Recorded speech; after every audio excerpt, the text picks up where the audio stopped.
Good afternoon, Harvest Ridge. This is Pastor Jed. And in my office, I have a carving of Jesus. It depicts Jesus in his suffering. It's a good reminder for me that Jesus loved me so much that he went to the cross for me, that he took my shame, he took my guilt, he took my sin, and he paid the price that I could not pay for myself. Lent is the season of 40 days in which we walk with Jesus as he is on his way to Jerusalem, as he is on his way to the cross. It's a season in which we reflect on how God is moving in our life. It's a sober season. It's a quiet, reflectful season. It's a season where we come to terms with our sin and how much that cost Jesus. And I want to invite you to journey with Jesus during these 40 days. We look forward to Easter and we can't wait to celebrate the resurrection. We can't wait to celebrate how Jesus conquered sin and death, but it's also good to travel with Jesus as he goes to the cross.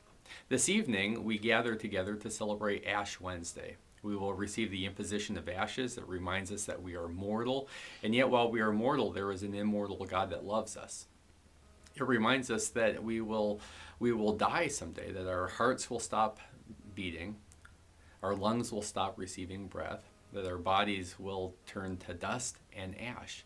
And yet, that's good news because it helps us to reflect on how we are to live and how we are to invest our lives. And so I want to invite you to come to church this evening at 7 o'clock. It's a short service, it's a somber service, it's a service in which we do heavy lifting in our soul as we reflect on our mortality.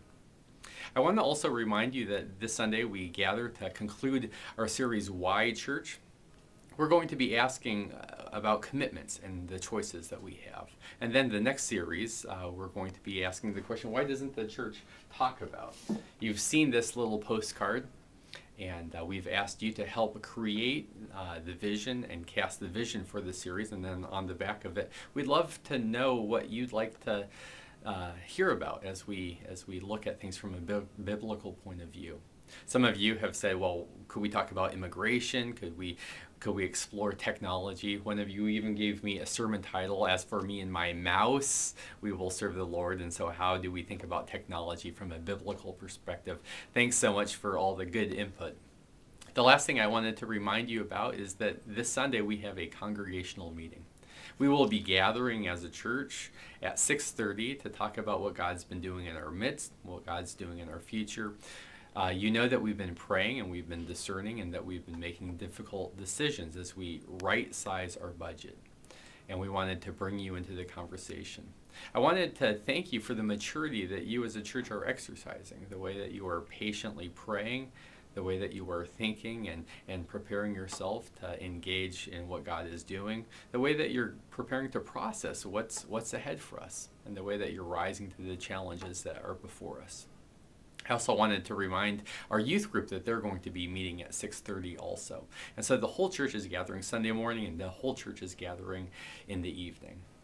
Again, want to thank you for your support and the way that you are doing ministry in our community. I'll see you tonight at 7, and then I'll see you on Sunday. Blessings.